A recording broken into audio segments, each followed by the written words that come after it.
Bismillahirrahmanirrahim. Assalamualaikum warahmatullahi wabarakatuh. Alhamdulillah wassalatu wassalamu ala Rasulillah wa ala alihi wa sahbihi wa man tabi'ahu wa mawala. Kalau tuan memakai katun, lebih lengkaplah dengan dasi. Saya tak lagi berpantun, sudah dihabiskan Pak Ikhwan Ridwan SHMSI. Sebetulnya pantun nih di negeri Melayu mesti dibalas, itu aja karena balas. Saya sediakan kursi, cuma kalau saya duduk di situ nanti ini kan direkam, ada pula Kemeninfo. Kalau duduk situ ditengok orang, ini paling pengajian di musola gitu deh. Tapi kalau saya berdiri di sini nampak logo BKN. Jadi semua itu ada tujuannya. Nek cagong kene iki ora ketok. Insya Allah kita semua sehat walafiat. Pertama saya menyampaikan tentang ibadah di 10 awal Zulhijjah. 10 awal Zulhijjah ini disebutkan dalam Quran. A'udzubillahi minasyaitonirrajim. Wal fajri walayalin ashri wasyaf'i wal watri. Wal fajri demi waktu fajar, walayalin ashri 10 malam. Yang dimaksud 10 malam itulah dia 10 hari 10 malam awal Zulhijjah. Dan hari ini sudah masuk tanggal 1 Zulhijjah. Yang tak tahu hari ini 1 Zulhijjah, saya kasih tahu. Hari ini sudah 1 Zulhijjah. Apa amal yang paling bagus amalan 1 Zulhijjah ini? Hadisnya dalam kitab Sunan Nasa'i. Yang meriwayatkannya istri Nabi langsung, namanya Hafsah, Sayyidah Hafsah. Yang paling bagus adalah puasa. Nabi tak pernah meninggalkan puasa 10 awal Zulhijjah. Tapi saya tak puasa. Ustaz menyampaikan puasa. Iya, puasa paling afdal. Kenapa Ustaz tak puasa? Karena mau berhadapan dengan Pak Kepala BKD. Tapi besok tak ada tawar-menawar. Besok tak ada tawar-menawar. Besok kami pagi sosialisasi ke Bang Riau Kepri. Mohon maaf Bang Riau Kepri, walaupun kalian sudah siapkan nasi, kami tak bisa makan besok. Besok puasa, karena besok hari Kamis. Kalau hari ini dikasih tahu memang dari sekarang, supaya mereka tak masak malam nih. Mereka pasti tahu karena kan nonton ini streaming. Itu kan tanggung streamingnya. Biasa streaming remaja masjid, ini streaming langsung Menkominfo. Jangan lupa subscribe, like, and share. Nah, jadi Bapak Ibu yang hari ini tak puasa tak apa-apa, tapi besok puasa. Yang besok puasa itu dapat pahalanya 3. Pertama, qadoknya lunas. Kemarin kan ibu-ibu kan tinggal puasa 7 hari kan? Yang bilang tidak, berarti dah jompo. Mohon maaf. 7 hari tinggal tunggu mesti diqadok. Kemarin pas Idul Fitri mau kodok tak jadi-jadi. Mau dikodok kue bangkit pula masih banyak. Mau dikodok kue kaleng pula masih banyak. Mau dikodok toples penuh. Tak jadi. Maka besok kesempatan. Kodoknya lunas, dapat pahala puasa Kamis, dapat pahala puasa awal Zulhijjah. Insya Allah 3 hari bisa. Kamis, Senin, Kamis 3 kali. Yang bisa 10 hari mantap, teruskan. Tapi Pak Ustadz, ada Ustadz yang ceramah itu katanya puasa di 10 awal Zulhijjah itu hadisnya nggak ada. Yang meriwayatkan istri Nabi. Tapi ada hadis lain, riwayat Aisyah. Aisyah mengatakan Nabi nggak puasa. Ini masalah ini. Satu hadis Hafsah mengatakan Nabi puasa. Hadis riwayat Aisyah mengatakan Nabi tidak puasa. Itulah makanya jangan baca sendiri, bingung sendiri. Berguru ke Google ya bingung. Maka baca keterangan Imam Nawawi. Kata Imam Nawawi, yang dimaksud Aisyah, Sayyidah Aisyah, Nabi enggak puasa kalau sedang musafir. Musafir tak puasa, karena tak baik sedang musafir itu kita puasa. Nah itu juga jadi alasan nanti Bapak Ibu BKD mana tahu ada tugas luar kota, pas hari Senin, hari Kamis, kok puasa? Musafir.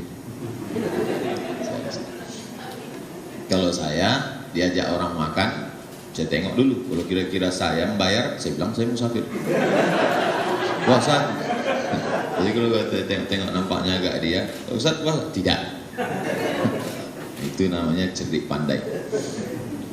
Nah, bagi yang tak bisa puasa, waktu saya cerita puasa sunat, meleleh air mata bapak itu menangis. Bapak nangis kenapa? Buah pinggang saya sudah dicabut satu Pak Ustaz di Malaka. Kata dokter di Malaka tak boleh puasa karena buah pinggang sudah tercabut. Yang sakit mah akut itu pun tak bisa puasa. Yang sakit gula darah akut tak bisa puasa. Sikit-sikit suntik, sikit-sikit suntik. Asal tak bawa jarum suntik, pucat muka. Maka jangan lagi puasa, banyak sholat sunnah. Pagi sebelum berangkat sholat duha. Sholat duha kan jam 9 Pak Ustaz. Jam 9 itu afdalnya. Mudah cara ngukur duha. Maghrib Pekanbaru sekarang 6.30. Maka 6.30 pagi sudah bisa duha. Jadi sebelum berangkat kemari duha dulu.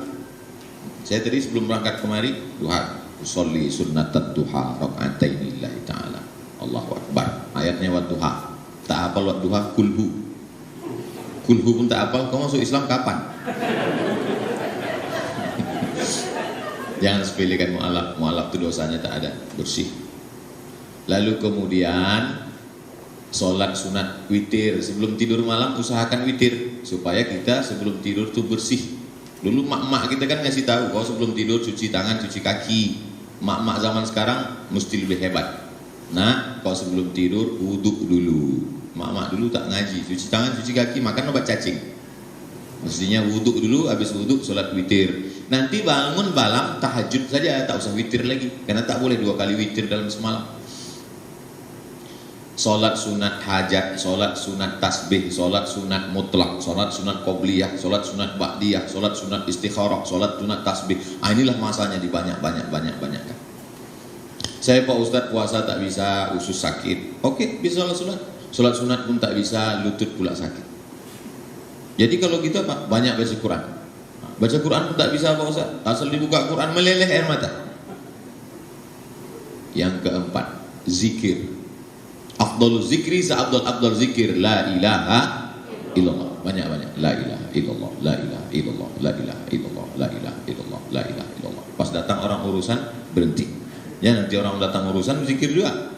Gimana Pak urusan kita BKD apa sholat pegawai yang kemarin? La ilaha illallah. Tentu sesuaikan dengan situasi dan kondisi.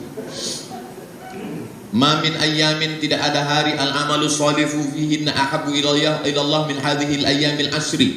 Tidak ada hari yang lebih baik untuk beramal melebihi 10 hari ini. Dari tanggal 1 sampai tanggal 10.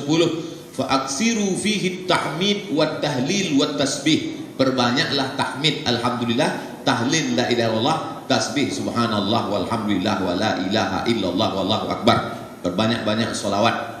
Beli sekarang tasbih digital, pencet subhanallah, subhanallah, subhanallah, subhanallah, subhanallah, subhanallah. 10 hari, bukan banyak. Puasa, tak bisa puasa, sholat sunat. Tak bisa sholat sunat, baca Quran. Tak bisa baca Quran, zikir. Tak juga bisa zikir, hati sudah tertutup. Khatamallahu ala qulubihim wa ala sam'ihim wa ala absarihim ghishawa. Sedap berceramah di BKD. Rasa-rasa di dekat akuatik. Akuarium zaman sekarang ini. Akuarium zaman sekarang itu ada yang mancur dalam. Saya seumur-umur baru ini ceramah di sini. Masya Allah. Sampai mana tadi? Hilang pula Bang. Nah, masuk tanggal 9. Tanggal 9 Zulhijjah itu jangan sampai tak puasa. Tanggal 9 Zulhijjah itu nanti masuknya 30 Juli. Hari Kamis pula. Yukaffirus sanatal madiyata wal baqiyata. Puasa tanggal 9 menghapuskan dosa setahun yang lalu dan setahun yang akan datang. Mudah-mudahan umur kita sampai 30 Juli nanti insyaallah. Yang ulang tahun 30 Juli mantap, makan bolunya malam. Enak puasa. Nah, hari Kamis itu nanti niatnya terserah. Kalau ibu bapak mau mengqadha puasa tetap niatnya qadha. Tapi yang sudah tak ada dah lunas semua, niatnya tetap puasa Arafah. Aku niat puasa Arafah lillahi ta'ala. Itulah untungnya yang suaminya kerja di BKD. Dia dengar ceramah, sudah ngaji, nanti ibu-ibu istrinya di rumah diingatkan, kau puasa. Tapi kalau ibu yang kerja di sini lakinya Fir'aun, kesian deh lu. Mudah-mudahan bapak, tapi saya yakin walaupun bapak itu tak hadir di sini, dia sedang streaming di sana. Bapak ibu, waktu dibilang Fir'aun tuh senyum-senyum dia. Macam-macam nyebut aku nih gitu ya. Tapi aku dulu, aku sekarang tak Fir'aun lagi dah gitu ya. Mantan Fir'aun. Dia sudah taubat nasuha. Kita doakan supaya bapak-bapak itu taubat nasuha. Banyak juga yang mengaminkan. Udah habis 1 sampai 8 udah, 9 udah. Sekarang masuk tanggal 10 hari Jumat pula. Tanggal 31 Juli hari Jumat, itulah 10 Zulhijjah. Tadi kata Ustaz puasa 10 hari. Ya, mana boleh puasa tanggal 10 Zulhijjah? 10 Zulhijjah tak boleh puasa. 11, 12, 13 tak boleh. 1 Syawal tak boleh. 5 hari ini tak boleh puasa, haram.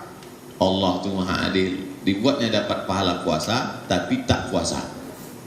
Nah, ini bisa jadi teka-teki silang. Sebutkan hari yang dapat pahala puasa tapi tak puasa. Nah, tak tahu kau kan? Tanggal 10 Zulhijjah dari habis subuh tu tak ada makan apa-apa. Jangan makan, jangan minum. Itu beda Idul Fitri. Idul Fitri begitu bangun subuh langsung buka. Kenapa? Lapar tak sahur. Idul Adha tak ada makan apa-apa. Makanan pertamanya pagi Idul Adha adalah hati hewan kurban. Ambil, cuci, basuh, jangan sampai kena darah. Darah itu najis.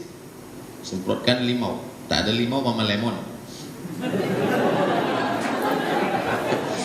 Nah, habis itu cuci, basuh, janganlah pula begitu. Kasih garam, bakar-bakar sedikit, makan. Itulah makanan yang pertama. Sunnah tak makan dari pagi. Makanan pertama hati hewan kurban. Nah, alhamdulillah Pak Ustaz, saya dari pagi tak ada makan, tak ada minum.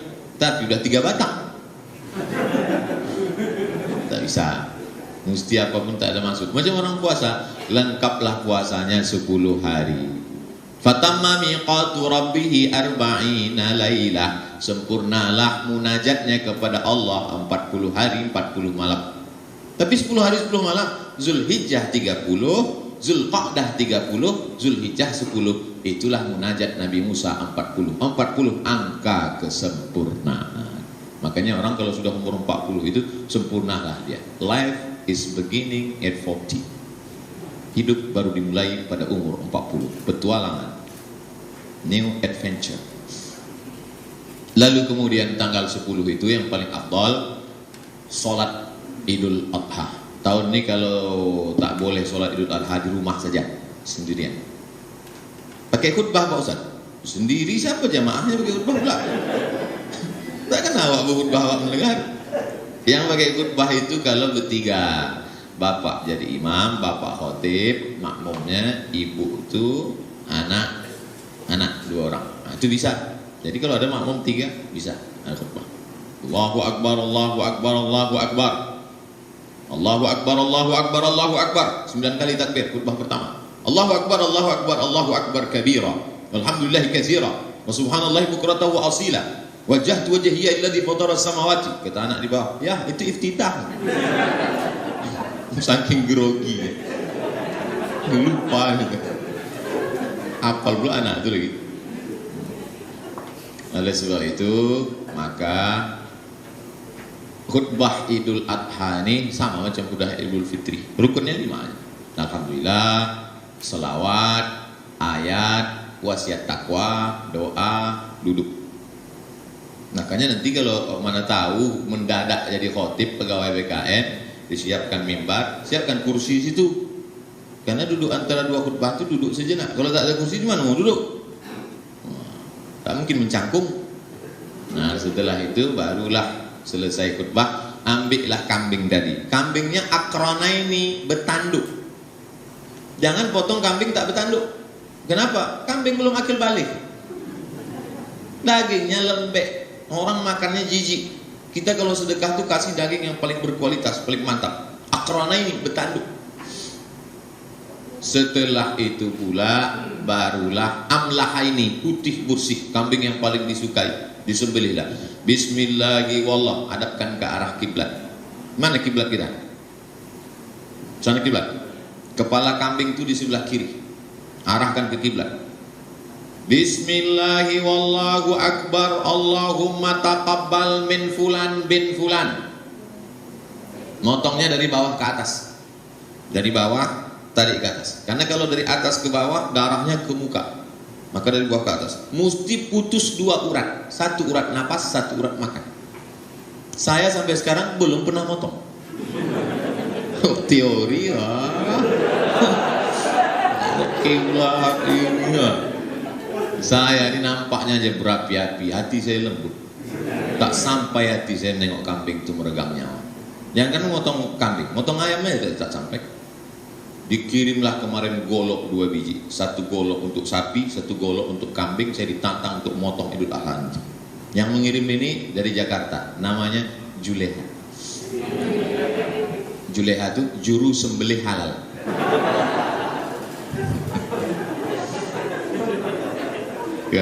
Sekarang sudah ada namanya Juleha. Jadi rupanya banyaklah sekarang orang ini menyembelih tak halal. Dipotonglah kambing pakai pisau tumpul. Meregang nyawa kambing itu. Kata kambing kalau belum serius tak begini ceritanya. Iza zabahtum fa ahsinul zabhah. Kalau menyembelih sembelih dengan baik. Wa idza qataltum fa ahsinul qitlah. Kalau membunuh bunuh dengan baik. Falyuhidda syafratahu, tajamkan pisaunya. Pisau saya ini yang dikasih hadiah Juleha ini standar ketajamannya 12.000. 12.000 itu angka tertajam paling tajam di dunia. 12.000. Baru saya tengok-tengok aja terluka hati saya. Bukan tanggung saja. Nah, oleh sebab itu maka ini penting.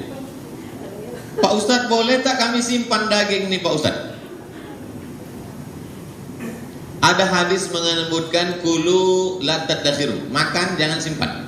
Satu hadis lagi mengatakan iddahiru, simpanlah. Gimana ini ceritanya? Nabinya 1 kok bisa pesannya 2? Satu mengatakan jangan simpan, yang satu mengatakan simpan. Makanya lagi-lagi kalau ada ketemu 2 hadis yang ikhtilaf, jangan baca sendiri, bingung sendiri, tanya ulama. Ternyata maknanya jangan simpan ketika musim wabah banyak penyakit, susah makan, jangan simpan bagi habis. Jadi yang paling bagus tahun ini jangan simpan, bagi habis. Assalamualaikum Pak. Waalaikumsalam. Bapak ini ada 2 kupon untuk Bapak sebagai kurban. Jangan, kupon kata Ustaz Somad kemarin, tak usah lagi kasih kupon. Terus dagingnya jantar ke rumah. Apa lepas aja. Maksudnya ambil aja sikit, sisanya itu bagikan. Makanya tabung wakaf umat nih, yayasan tabung wakaf umat itu sekarang mengelola daging kurban. Mau dibawa ke suku Sakai, suku Talang, suku Akit, suku Laut, anak dalam yang tak pernah menengok daging. Selama ini menengok daging bukan daging kambing. Mandilah saya di sungai suku Talang, Talang Mama, mandi di sungai. Sedapnya. Ada satu kawan dari Jakarta tak mau mandi. Kau mentang-mentang orang Jakarta tak mau pula mandi, dia senyum aja. Sudah habis mandi, kami pun bertolak. Di tengah jalan saya tanya, kenapa kau tak mau mandi? Tadi saya tanya masyarakat di situ. Apa kata dia? Di sana itu rupanya orang sedang motong babi. Dagingnya ditempelkan ke rakit. Jadi aku tadi mandi pakai air babi. Patutlah kau tak mau mandi. Air sungai tidak lagi seperti itu, tapi karena dia orangnya warak, takut. Maka ini maksudnya banyak saudara-saudara kita di hutan itu maaf beribu maaf, sulit ekonomi, maka sekarang kita sebarkan. Maka saya anjurkan di Pekanbaru yang tinggal di perumahan klaster, tak usah lagi makan kambing. Itu apa? Ini kadang disimpan daging kambing itu sampai berhari-hari, sampai pintu kulkas itu tak bisa ditutup. Asal ditutup menyipak kaki dari freezer. Ilaha illallah. Ada tadi Ustadz pegawai BKN Pak Junaidi, BKD Pak Junaidi, itu beliau pengurus masjid. Seumur-umur saya dikasih daging dari masjid, tak pernah saya ambil di Harapan Raya Bukit Barisan. Seumur-umur ini suruh, ini ada daging untuk Ustadz 1, bagikan. Kenapa Ustadz tak mau? Saya sudah dapat banyak. Untuk banyak-banyak makan kambing. Bahkan kita ini sekarang di Pekanbaru banyak yang tak bisa makan kambing. Saya ini Pak Ustadz memang tak bisa lah kalau kambing. Baru menengok aja udah naik darah tinggi saya.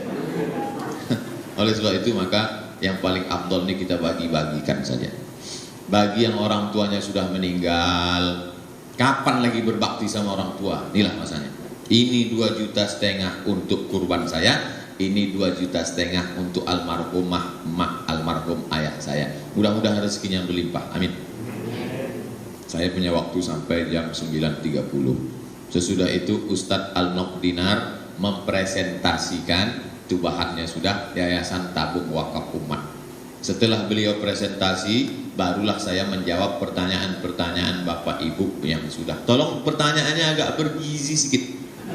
Ini ada kemarin nanya, Ustadz Somad, kami bawa hewan kurban, setelah sampai di masjid rupanya lepas, belum dapat. Gimana hukumnya? Nah, jadi ini yang pertanyaan macam itu yang lalu biarlah berlalu. Tahun ini kita kurban lagi. Ya gitu. Saya banyak terima kasih kepada Bapak Kepala BKD Pak Ikhwan Ridwan SH MSI karena memberikan kesempatan kepada kami.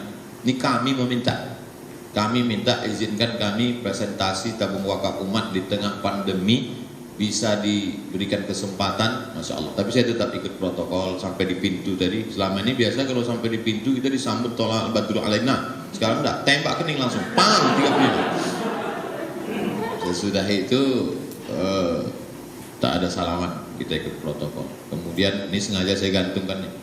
Beberapa hari ini saya copot, saya masukkan di komen di bawah, pakai masker lah Ustaz. Sekarang tak bisa. Sekarang kalau kalian komen pakai masker lah, nih. Kita tetap ikut protokol kesehatan. Terima kasih Ustadz Al-Nokdinar LC, Ketua Yayasan akan presentasi. Setelah itu baru saya jawab pertanyaan-pertanyaan Bapak Ibu. Silakan tulis di kertas. Terima kasih. Wassalamualaikum warahmatullahi wabarakatuh.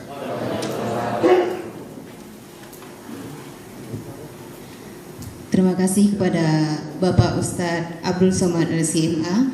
Mudah-mudahan apa yang disampaikan dapat dilaksanakan pada acara Idul Adha nanti. Untuk acara selanjutnya, presentasi dari tim Yayasan Tabung Wakaf Umat kepada Bapak Al-Nokdinar LC bersama tim Yayasan, kami persilahkan.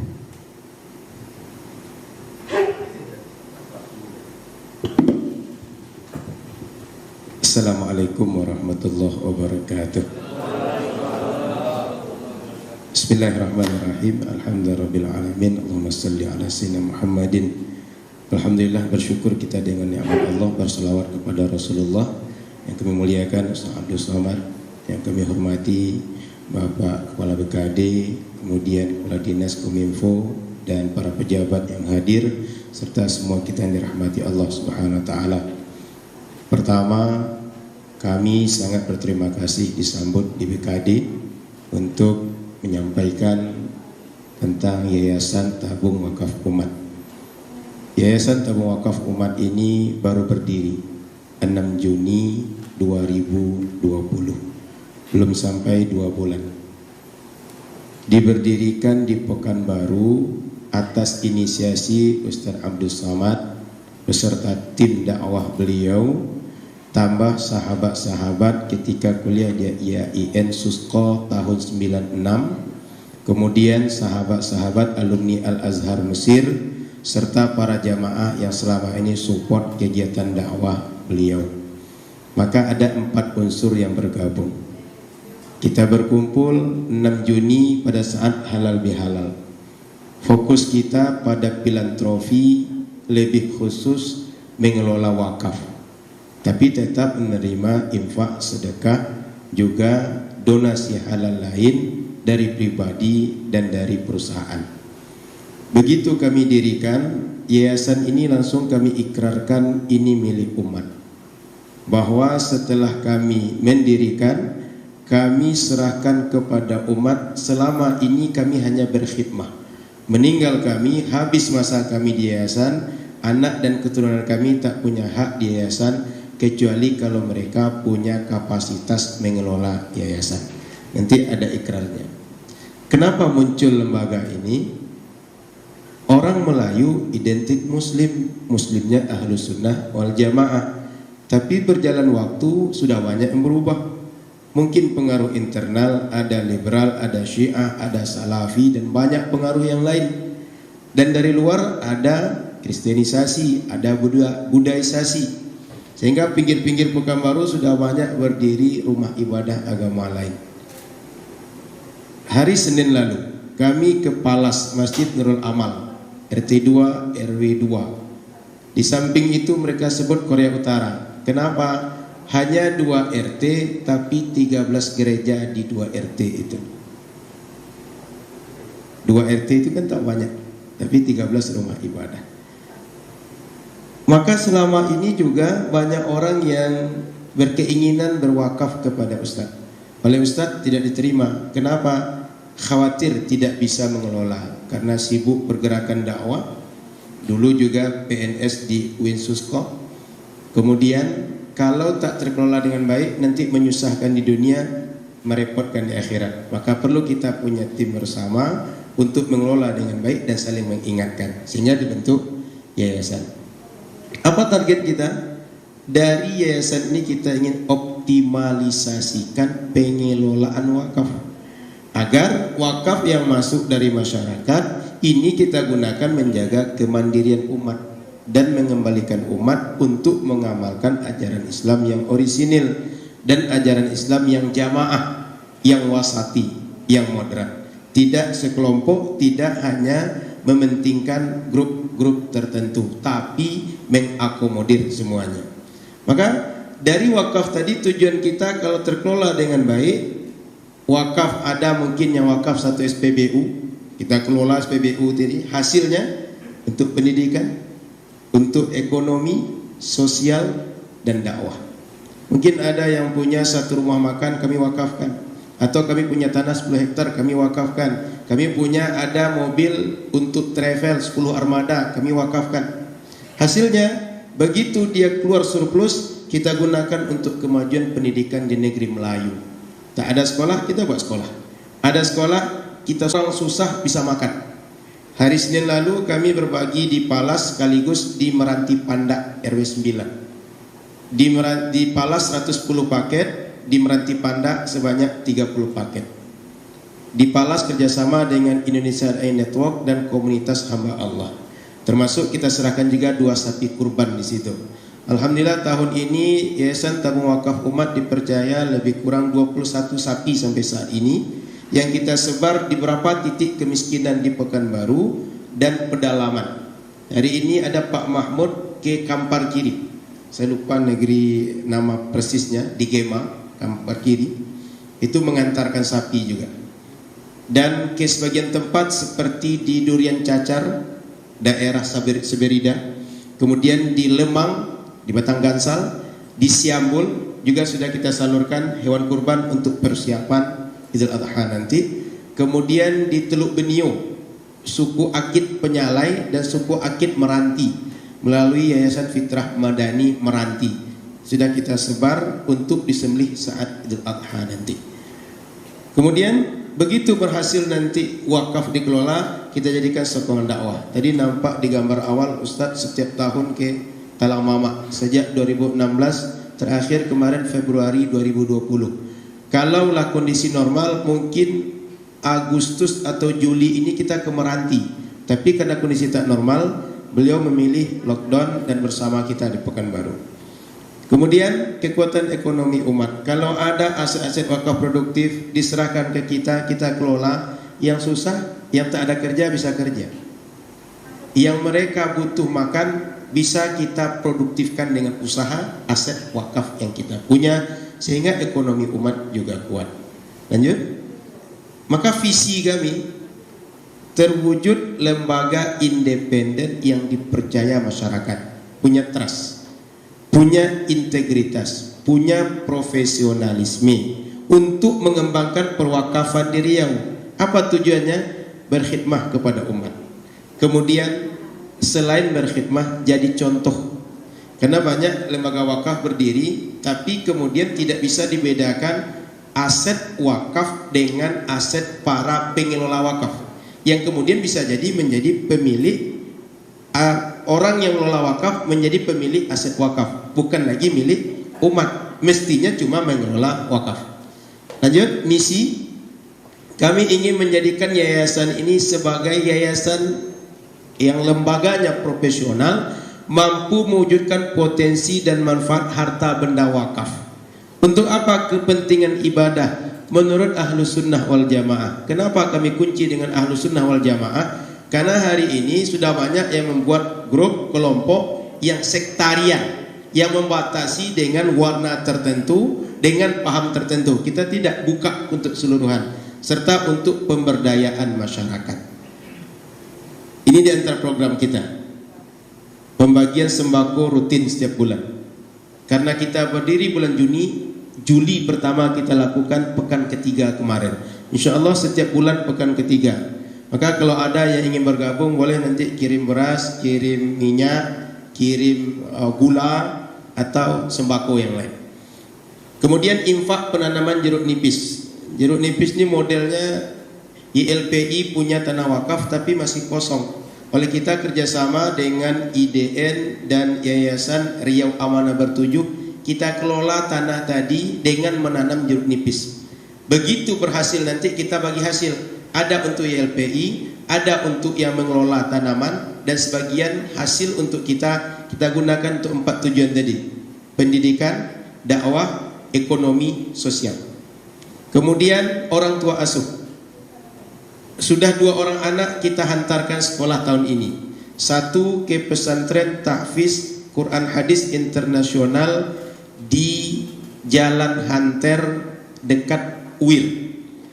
Rahman namanya, orang Peranap, hafal 16 juz, yang bagus hafalannya 11 juz. Dia mau sekolah SMP. Kita pikir kalau SMP bisa hilang hafalan, maka kita sekolahkan sekolah tahfiz. Biaya per bulan sekolah 500.000, masuk sekolah 5,5 juta kita bayarkan, dan kita bayarkan biaya per bulannya. Lalu ada anak Syukri Rahmat. Dia juga punya hafalan yang bagus, miskin tapi punya kemauan yang bagus. Mengadu ke kita sekolahkan di pesantren Ustadz Muhammad Khair Al-Kushairi, Darul Khair di Tenayan Raya. Uang masuknya 10,5 juta setiap tahun kita bayarkan. Sudah 2 anak. Karena kita ini baru berdiri, maka tahun ini kita menyelesaikan orang yang butuh sekolah tapi tak ada dana. Tahun depan insya Allah akan kita buka orang yang ingin jadi orang tua asuh dan anak-anak yang butuh untuk support dalam pendidikan. Kemudian untuk kegiatan dakwah kita buat Majlis Sunan Al-Mustafa. Ini membaca hadis Sahih Bukhari sehingga terus berhubung dengan Rasul melalui hadisnya di Masjid Al-Falah dan Muttaqin setiap malam Jumat. Ini sudah lebih 35 minggu berjalan karena COVID-19 tiarap. Kemudian Majlis Zikir Sunan Al-Mustafa setiap Sabtu malam Ahad di Masjid Agung An-Nur kita mengadakan majlis zikir setelah Isya agar anak muda punya tempat bagaimana mengisi ruhiyah mereka. Ini berjalan juga, COVID-19 itiarap lagi.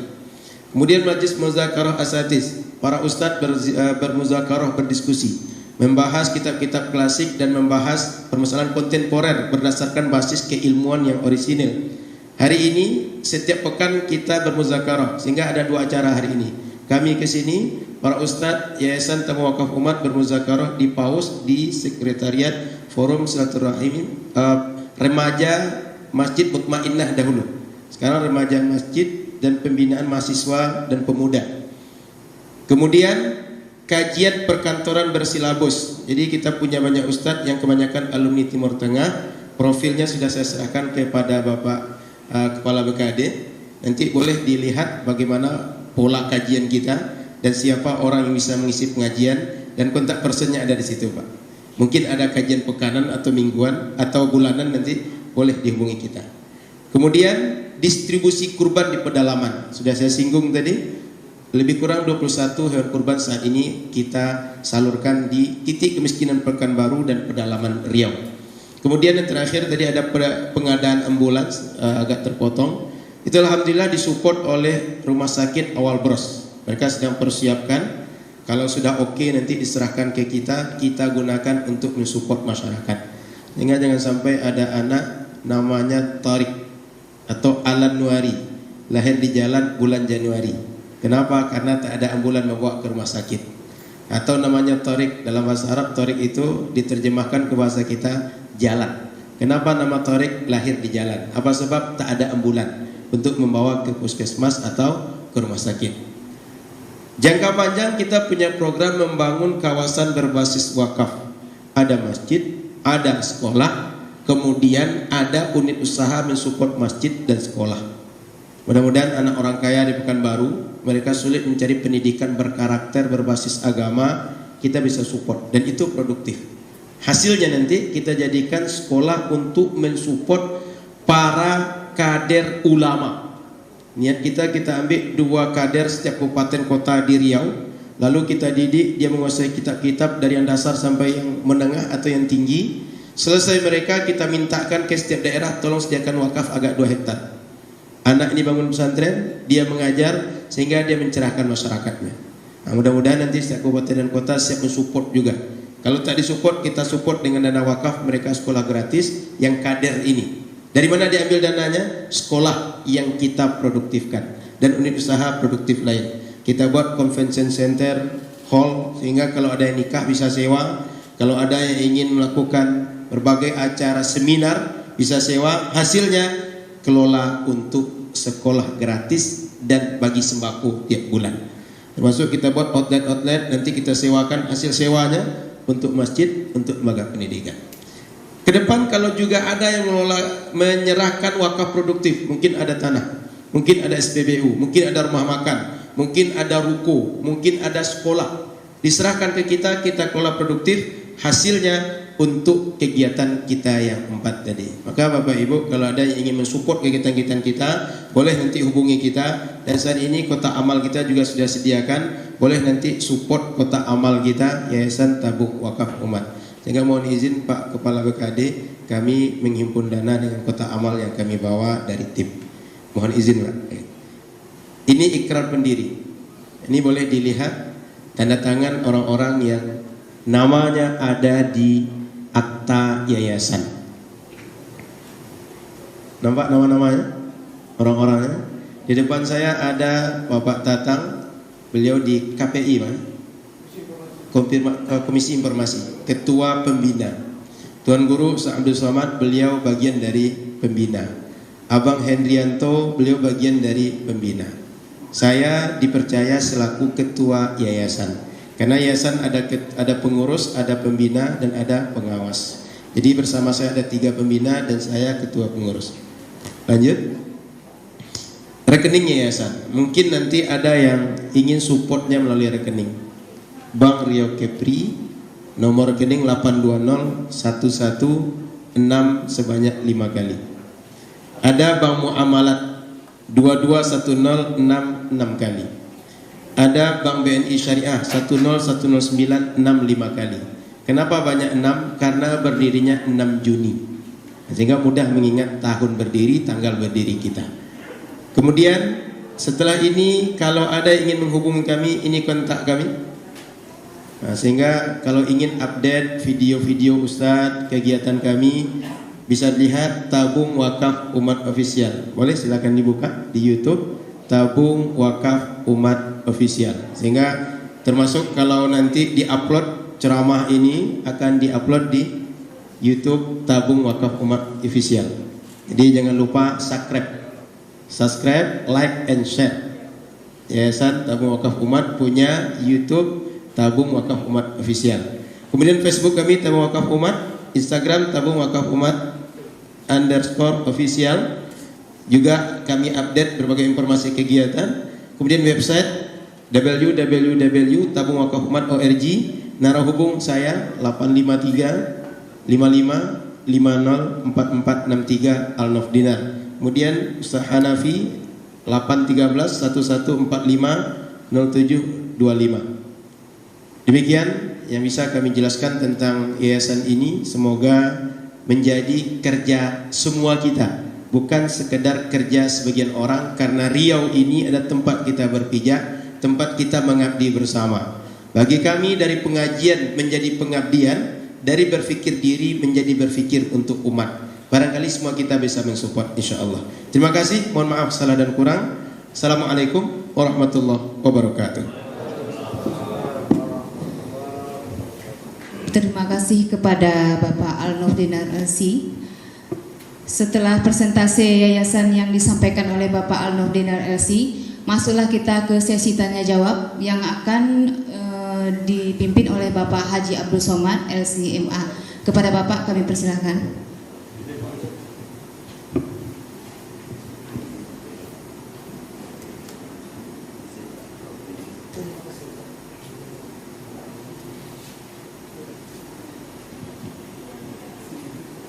Assalamualaikum warahmatullahi wabarakatuh. Bagaimana sikap seorang istri kalau suaminya memutuskan silaturahim dengan keluarganya dan suaminya tak dapat membimbing anak-anaknya? Ibu punya 6 orang wali. 6 bu, bukan 9. Yang 9 itu wali songo. Jadi wali ibu ada 6. Yang pertama ayah, yang kedua yang tak paham datuk kakek, yang tak ngerti kakek grandfather, yang ketiga abang, yang keempat adik laki-laki, yang kelima abang ayah, yang keenam adik ayah pakcik. 6 wali ini tidak hanya mewalikan saat nikah, tapi juga termasuk dalam masalah sengketa dan lain sebagainya. Maka dipanggillah suami ibu tadi. Aun, kan Fir'aun tadi. Di sini kau sekejap. Kenapa kau putus silaturahim? Kenapa kau tak sanggup membimbing? Dulu waktu kau datang Minang pakai peci, rupanya peci kau ini tak apa isinya. Nah ini dijelaskan sama dia. Kalau ada di antara 6 wali itu yang tentara, polisi, bagus. Letakkan pistol itu di atas meja. Walaupun tak ada pelurunya. Untuk apa? Untuk memberikan efek. Nah, jadi jangan lagi kita berpikir ibu mengatasi masalah sendirian. Oh tak bisa, perempuan ini lemah. Perempuan itu ada 6 wali yang menolong dia. Depan, belakang, kanan, kiri. 4, atas, bawah. Bagaimana hukumnya suami tak sholat? Bagaimana tindakan istri? Kekeliruan. Ibu sudah ngaji, tiba-tiba pulang ke rumah dipanggilnya suaminya, sini bang, lalu dia pula khutbah kultum di situ. Laki-laki mana mau diceramah? Oleh sebab itu maka wali ibu memanggil dia supaya dia sholat. Kalau dia tak sholat itu karena malas, maka dia fasik. Kalau dia tak sholat itu karena ingkar, maka dia kafir. Jadi orang yang tak sholat itu ditanya, kau ini tak sembahyang karena malas atau ingkar? Aku ingkar, kafir, berarti fasah. Tapi kalau kata dia, aku ini sebetulnya mau sholat, tapi belum ada geraknya lagi. Nah itu fasik itu. Allahu la yahdil qaumal fasiqin. Maka dia mesti diberitahu dengan ketegasan. Tak bisa main imbau-imbau. Itu makanya ibadah ini tak jalan karena main imbau. Sholat diimbau, puasa diimbau. Mana ramai? Yang ramai itu Minang maimbau.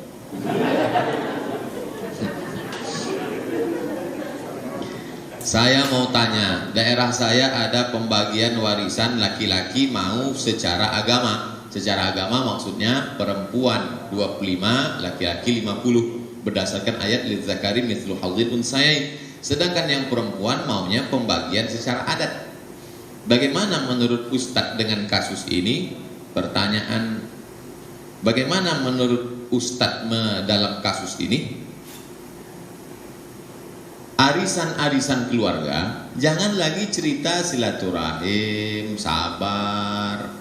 Pas pembagian harta warisan bawa perang panjang.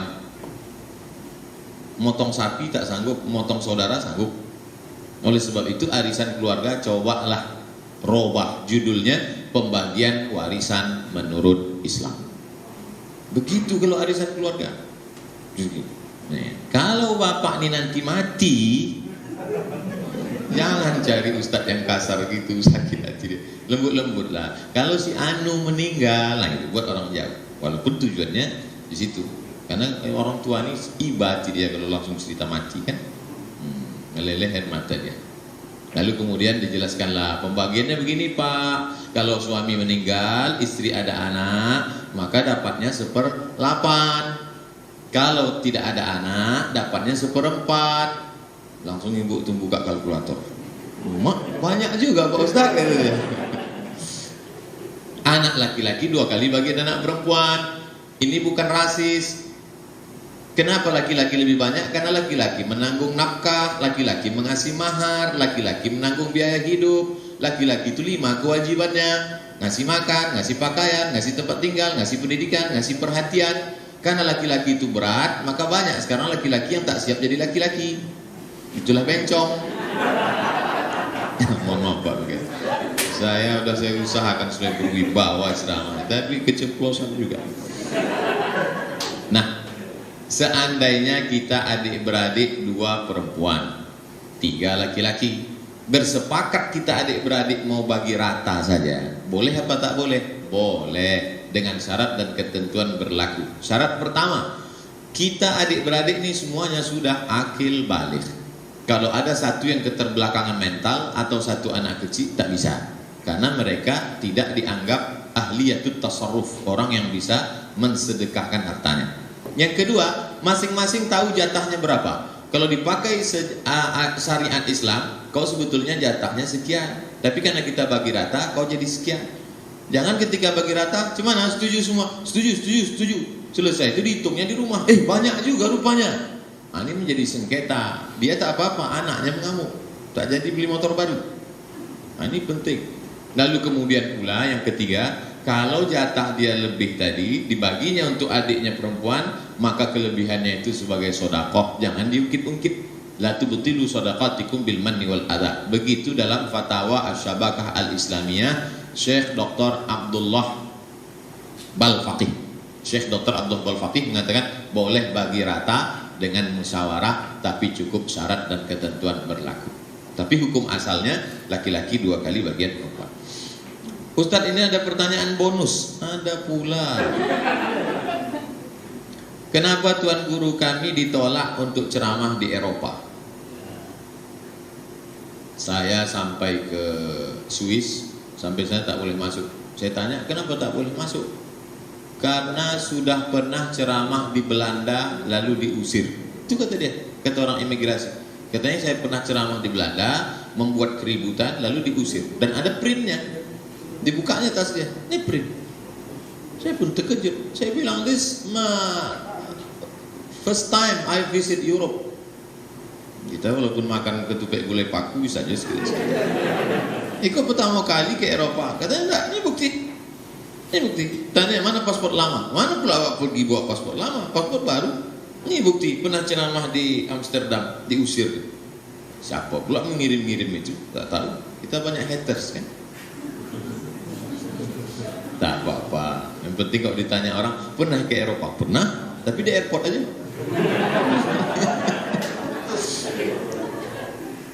Bolehkah kita berkurban menggadaikan emas perhiasan di Pegadaian? Mengatasi masalah tanpa masalah. Pegadaian syariah, kalau nanti ada menawarkan pegadaian syariah, tolong jangan tersinggung ya Pak, Ibu Sales. Mana fatwa DSN, Dewan Syariah Nasional? Kalau dikasihnya ini, itu halal tuh. Tahu saya tanya-tanya lagi. Kalau udah ada fatwa DSN, jangan tanya lagi. Mana dalilnya menurut Quran dan Sunnah ijma qiyas? Macam paham aja. Kita percayakan aja pada ulama. Sama macam kita naik pesawat. Kita naik pesawat kan kita percayakan aja sama pilot pramugari. Pernah Bapak Ibu waktu naik pesawat ketuk pintu pilot tanya, mana kopling sama gas rem tangannya? Macam tahu aja kemana minyak. Nanya oli samping pula lagi. La ilaha illallah. Jadi asal sudah ada fatwa Dewan Syariah Nasional, boleh. Akadnya itu hutang sebenarnya. Apakah boleh? Gak ada, itu kan hutang. Kita pinjam duit, cuma orang tak percaya nengok kita, maka dipegangnya barang kita. Nanti kalau kita tak lunasi, diambilnya barang itu. Selesai masalah, kan begitu ceritanya. Nah, boleh tak sebetulnya orang berutang untuk kurban? Utang terbagi dua. Satu namanya utang adainu yurja adauhu, hutang yang ada diharapkan pembayarnya. Yang satu lagi la yurja adauhu, tak ada diharapkan pembayarnya. Kalau orang BKD berutang, kira-kira ada tak yang diharapkan pembayarnya? Ada. Gaji. Cuma lah Pak Ustaz, kan udah tak sampai gaji lagi, udah dipotong peng ya Pak Ustaz. Nah, jangan lanjutkan, sedih saya dengar. Jadi kalau hutangnya itu termasuk jenis yang pertama, ada diharapkan pembayarnya, boleh. Pinjam laku duit 2,5 juta, kapan kau bayar? bulan depan aku gajian. Boleh. Yang tak boleh itu pinjam duit 2,5 aku mau berkurban. Apa kau bayar? Kuserahkan pada Allah. Tak boleh. Orang BKD berutang boleh.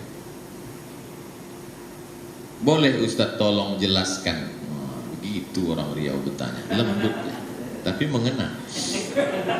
Boleh Ustaz jelaskan tentang apa saja batasan aurat wanita? Innal mar'ata, perempuan, la yasluh laha an yura minha, tak boleh nampak dari badannya, illa haza, kecuali ini, wa haza, dan ini.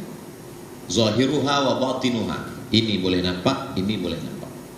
Kalau ada perempuan pakai baju bersayap sampai ke sini tak perlu. Tapi kalau udah pakai jangan diejek. Kau pun bersayap-sayap baju ini, cuma terbang aja. Nah, jangan ejek-ejek orang.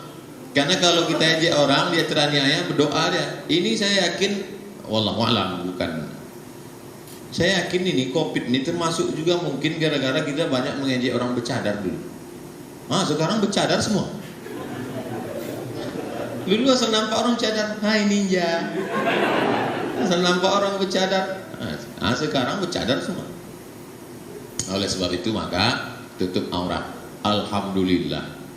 Seandainya dipejamkan mata orang dari luar sana, bawa ke dalam ini, setelah itu suruh dia buka, suruh dia tanya, kau sekarang sedang berada di mana? Pasti dia akan menjawab, aku sedang berada di pondok pesantren. Karena semua pegawai BKD bertutup aurat, rambut tertutup, semua tertutup, ini nampak mata. Perempuan berkalung sorban. Saya belum nonton filmnya, nengok sebetulnya. Nah, oleh sebab itu sudah menutup aurat. Kemudian rambut sudah tertutup, bawah semua sudah tertutup. Lalu kemudian jangan sempit. Jangan sempit. Ada juga orang bertutup tapi sempit sampai menjerit kaki. Tak boleh. Lalu kemudian jangan memakai parfum yang terlampau harum. Dipakai di pasar bawah, keciuman di sini. Sampai-sampai kalau imam membaca ayat di depan, dipakai parfum ibu itu di sok paling ujung, tercium ke depan. Wala ana amidu ma'abatum wala antum ma'abiduna ma'abud wala ana amidu ma'abatum, hilang lakum dinukum walian. Parfum yang menghilangkan bau saja, menghilangkan bau saja. Karena Nabi tak suka orang bau. Man akala basolan, ada lontong.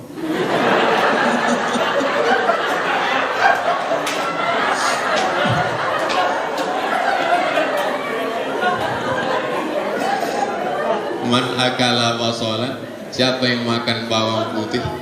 Maksud saya tak puasa hari ini sudah tepat. Saya kalau puasa tadi kan. Man akala basolan, siapa yang makan bawang merah, bawang putih, falyatazil musallana. Siapa makan bawang merah, bawang putih jangan dekat-dekat. Makanya kalau ada jamaah sedang di rumah makan, ada di situ petai sama jengkol, Ustaz nggak makan? Jadi Ustaz betul tak makan jengkol petai? Sini aja kok, di rumahku makan. Jadi kemudian jangan bersolek-solek jahiliyah. La tabarrujna tabarrujal jahiliyatil ula. Jangan bersolek-solek jahiliyah. Sebetulnya muka biasa aja, lipstik 2 inci. Alis tu ukir-ukir. Saya tak ada menyindir ibu-ibu. Macam mana mau menyindir, mukanya tak nampak. Saya sebetulnya lebih nyaman sekarang nih, jadi tidak menimbulkan fitnah. Tapi kita mau segera berlalu, tapi orang tetap menutup aurat. Kemudian layadrib nabi arjulihinna, jangan memukulkan kaki ke lantai. Jadi perempuan jahiliyah dulu, kaki itu dipasang gelang, berjalan dipukulkan kuat-kuat, kerincing, kerincing, kerincing, semua mata menengok. Tidak boleh. Zaman sekarang ada juga orang buat seperti itu. Lalu kemudian pakai kutek-kutek. Kau kenapa pakai kutek? Dulu waktu saya dosen di UIN, ada mahasiswi, kau kenapa pakai kutek? Senyum dia. Kenapa? Ini bukan kutek Pak. Apa itu? Black inai. Ustadznya pula jadul, tak tahu itu black inai. Tak masuk air wudhu ke dalam. Tapi waktu dalam keadaan uzur dalam haid boleh, tak apa-apa. Rambut dicat-cat. Namanya buseri, boleh cat sendiri.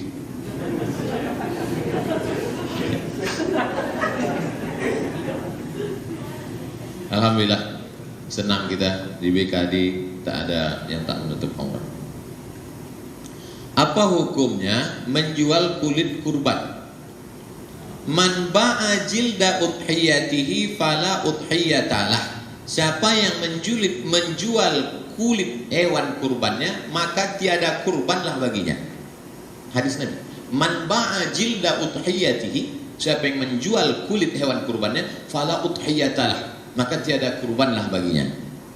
Karena Ustadz menyampaikan begitu, diguntinglah kulit hewan kurban ini kecil-kecil, dimasukkan ke plastik, dibagi kepada semua anggota komplek. 2 hari sesudah itu komplek bau bangkai.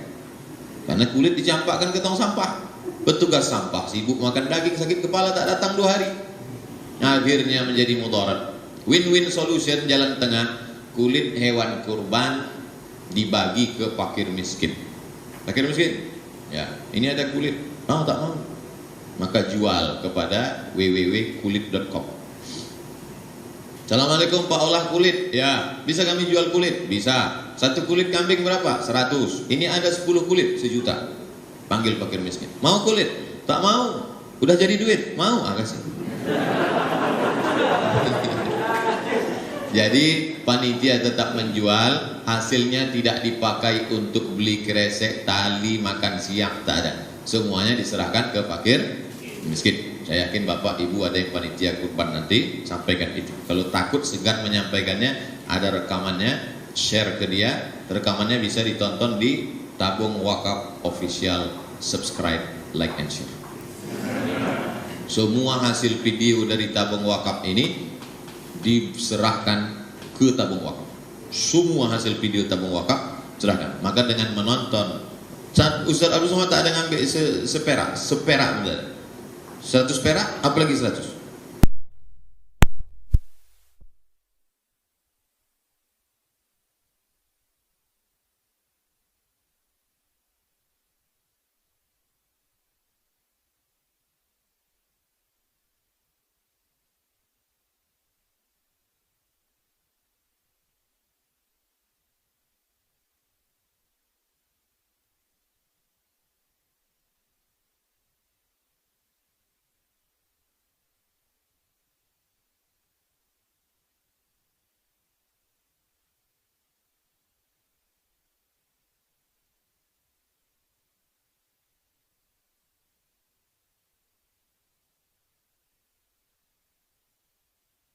Tengok penyembelihan karena COVID tak apa-apa, langsung saja pakai transfer, kirim sampai boleh.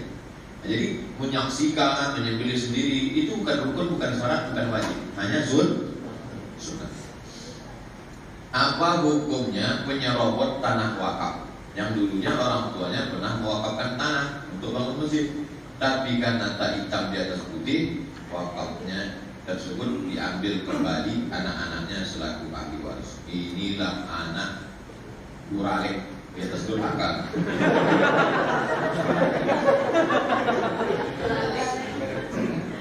Jadi Bapak Ibu yang sudah mewakafkan tanah, supaya besok pagi, kalau bisa besok pagi, pokoknya cari hari lain, lapor ke Pak Kepala BKD supaya izin ke kantor KUA. Apa guna ke kantor KUA? Mengurus akta ikrar wakaf. Di mana posisi tanah itu, cari Pak KUA, sudah ada formulirnya, akta ikrar wakaf, diikrarkanlah di situ, disaksikan Pak KUA. Aku wakafkan tanahku ini untuk masjid tunai, kata pengurus masjid, aku terima. Masuk jam 8, jam 11 keluar, cepat.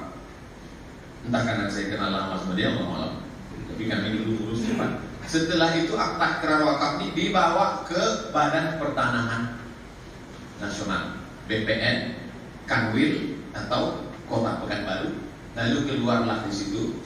Saya melihat dengan mata kepala saya sendiri, tertulis di situ pemilik tanah yayasan. Jadi semua tanah yang diwakafkan nanti itu lapor dulu ke Pak KUA, lalu hasil dari akta ikrar wakaf dibawa ke BPN, Badan Pertanahan Nasional. Semua tanah itu milik Yayasan Tabung Wakaf. Dan Abdul Somad ketika meninggal tak bisa diwariskan ke anak keluarga karena sudah fakta integritas. Kalau saya mati semua tinggal milik umat. baru saya berani menerima wakaf. Selama ini tidak berani, takut kita. Tua punya banyak tanah, kita pun akan mati dimakan cacing tanah, diimpit tanah. Anak-anaknya ini ku sampaikan, hai anak-anak yang mengambil wakaf ayah kalian, balikkan lagi, kalian tak akan lama hidup durhaka pada orang tua karena membatalkan wakaf orang tua. Sampai-sampai apa kata Nabi? Siapa yang meminta al-aidu ila hibatihi kalkalbi alladhi ya'udu ila qaydihi. Orang yang mengambil hibah wakaf orang tuanya atau dia seperti anjing yang menjilat muntahnya. Yajid Nabi seperti anjing. Nauzubillah. Selaku ASN, kita wajib melaksanakan tupoksi yang telah diamankan dan mencapai hasil maksimal. Menurut Ustaz, bagaimana kalau tupoksi yang kita laksanakan itu menyebabkan orang lain kehilangan pekerjaan dan penghasilan untuk menopang ekonomi keluarga dan biaya pendidikan bagi anak-anak mereka? Ibu, bapak macam kereta, jalan saja di rel. Siapa yang main-main di rel, ketabrak ya. Maka ada hukum, ada kebijaksanaan. Pak polisi datang seorang anak melaporkan ibunya, ditolak sama polisi. Secara hukum ini adil, tapi puncak dari keadilan adalah ketidakadilan. Nah, mulai kunang-kunangan. Secara hukum si anak menuntut ibunya, kalau mau pakai hukum, tapi ada yang lebih adil daripada itu adalah, tapi tak bisa main perasaan sebagai pimpinan. Ini orang sudah tidak melaksanakan pekerjaan, tidak hadir di tempat waktu, tidak begini, mesti dihukum. Kalau dia dihukum nanti anaknya tidak bisa makan. Itu bukan urusan kita, karena itu adalah efek dari sebuah perbuatan. Maka dalam Islam diajarkan as-sariqatu pencuri, was-sariqu laki-laki pencuri, was-sariqatu pencuri perempuan. Faqta'u aydiyakum. Kalau pakai perasaan, maka tak akan ada tertegak hukum ini. Az-zaniyatu berzina perempuan, waz-zani berzina laki-laki. Fajlidu kulla wahidin minhuma mi'ata jallah. Cambuklah mereka 100 kali. La ta'khuzkum ra'fatun. Jangan ada rasa kasihan. Jadi orang kalau masih ada rasa kasihan, nanti begini, pindahlah ke dinas pertanian. Pertanian itu kan pokok-pokok kayu yang diurusin. Kalau BKD ini berat, BKD nanti ada orang tolonglah Pak, anak saya tak makan. Oleh sebab itu maka ada integritas, ada ketegasan, ada ini semua. Alhamdulillah. Nanti kalau ada pegawai yang main-main ketika dia mengeluh, kalau SK saya tinggi, saya kena tutur dan saya gimana anak saya? Anakmu jangan takut, sudah kami daftarkan ke tabung wakaf umat. Tak mau dan tidak itu mau. Karena yang diberikan Allah Subhanahu Wa Taala mesti punya ketegasan dalam masalah hukum ini, karena Bapak Ibu mengurus berapa pegawai. Kalau macam-macam kita ini provinsi ya Pak, provinsi. Berarti Bapak Ibu kalau salah-salah silap-silap hanya karena kasihan tidak menegakkan hukum, maka minta maafnya, minta ampunnya memang kepada Allah, tapi minta maafnya di akhirat kepada 6,7 juta penduduk dia. Habis pahala puasa sunat kalau begitu. Tapi yang gara-gara ini ketakutan Pak semua. Santai aja guys. Tapi ibadah tetap, integritas tetap. Assalamualaikum Ustaz, tolong doakan Amar, Hanan, Bil Fakih dan Rizki, Ak dan Nuri menjadi anak soleh. Semua termasuk yang dituliskan di anak-anak Bapak Ibu semua kita doakan supaya anak-anaknya menjadi anak soleh-solehah, menjadi penghafal Quran. Bapak Ibunya pula semuanya diselamatkan dari fitnah dunia akhirat, mempunyai integritas dan rasa takut kepada Allah. Semua pekerjaannya di BKD ini bernilai amal soleh. Dinas-dinas lain yang belum kami kunjungi, belum kita doakan. Saya lurus dulu saja.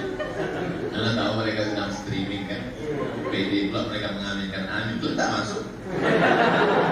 Al-Hazih ini yang untuk niat baik ini Al-Fatihah. A'udzubillahi minasyaitonir rajim. Bismillahirrahmanirrahim. Alhamdulillahirabbil alamin. Ar-Rahmanir Rahim. Maliki yaumiddin. Iyyaka na'budu wa iyyaka nasta'in. Ihdinas siratal mustaqim. Shiratal ladzina an'amta 'alaihim ghairil maghdubi 'alaihim waladdallin. Amin. Allahumma ansurna fa innaka khairun nasirin. Tolong kami ya Allah, Engkaulah sebaik-baik penolong. Hasbunallahu wa ni'mal wakil, ni'mal maula wa ni'man nasir, wa la haula wa la quwwata illa illa billahil aliyyil azim. Saudara-saudara kami di BKD ini berat ujiannya ya Allah, karena mereka terkait dengan hukum, menegakkan keadilan, integritas. Kuatkan hati mereka, kuatkan iman mereka, kuatkan rasa takut mereka kepada Engkau ya Allah. Kalau besar rasa takutnya dalam hati, kalau kuat rasa takutnya dalam hati, maka ringan dia menegakkan keadilan, ringan dia menjalankan tugasnya ya Allah. Allah wafiqhum liman tuhibbu wa tarda. Tanamkan dalam hati saudara-saudara kami di BKD ini taufik dan hidayah, sehingga mereka beramal dengan amal yang Kau cintai dan Kau ridhai ya Allah. Allah warzuqna rizqan halalan thayyiban mubarakan fi. Berikan kami rezeki yang halal barokah, supaya kami bisa berwakaf, bersedekah, berinfak dan berbagi kepada saudara-saudara kami yang tak mampu. Rabbana ighfir lana dzunubana, ampunkan dosa kami, wa li abaina ayah kami, wa li ummahatina emak kami, wa li azwajina keluarga kami, wa li dzurriyyatina anak cucu keturunan kami, wa liman hadarana. Semua yang hadir ini ampunkan silap salah dosanya ya Allah. Wa liman ghaba anna, yang tak dapat ikut karena uzur syar'i tapi mengikuti program ini, silap salah mereka ampunkan juga ya Allah.